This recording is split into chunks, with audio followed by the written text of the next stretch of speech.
The Buffalo Bills will square off against the Kansas City Chiefs Sunday at Arrowhead Stadium, the winner, of course, advancing to play in Super Bowl XXV.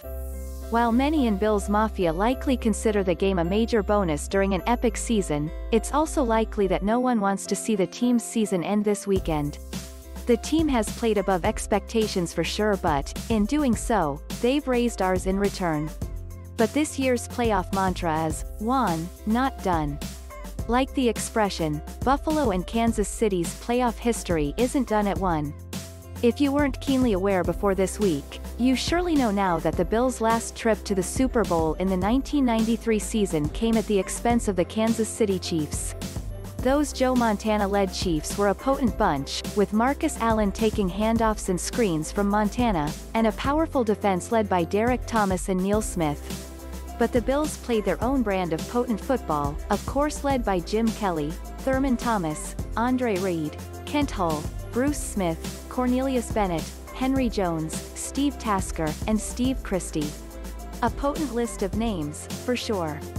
Many longtime fans remember the last time the Bills and Chiefs met in the AFC Championship Game for two reasons: Thurman Thomas's one-man wrecking crew show and Buffalo's terrifying defense knocking Montana out of the game with a concussion. Of course, the Bills went on to win 30-13 at Rich Stadium, on the strength of Thomas's 186 rushing yards and 3 touchdowns, to represent the AFC a record 4th consecutive time in Super Bowl XXVIII, a streak that still stands 26 seasons later. That Chiefs loss began an NFL record 8-game playoff losing streak and saw them go 22 years without winning another playoff game. Clearly, the Bills don't play around when it comes to adopting and handing out streaks. But 1993 isn't the only time the Bills and Chiefs squared off for Super Bowl rights. You have to go all the way back to 1966 and the AFL Championship Game, when Kansas City came to War Memorial Stadium, the Rockpile, to face the Bills and move on to what would become known as Super Bowl I. The two-time defending champion Bills didn't fare very well, and lost an extremely one-side affair to the dynamic and explosive Hank Stram-led Chiefs.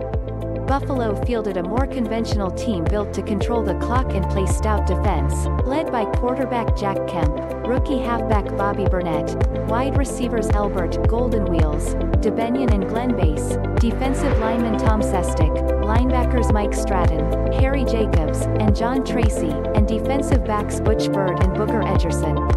Add linebacker punter Paul Maguire of ESPN announcing fame, and MLB Marty Shottenheimer, yes, the same Marty Schottenheimer who coached that '93 Chiefs squad, and the Bills fielded a roster of great talent and big names.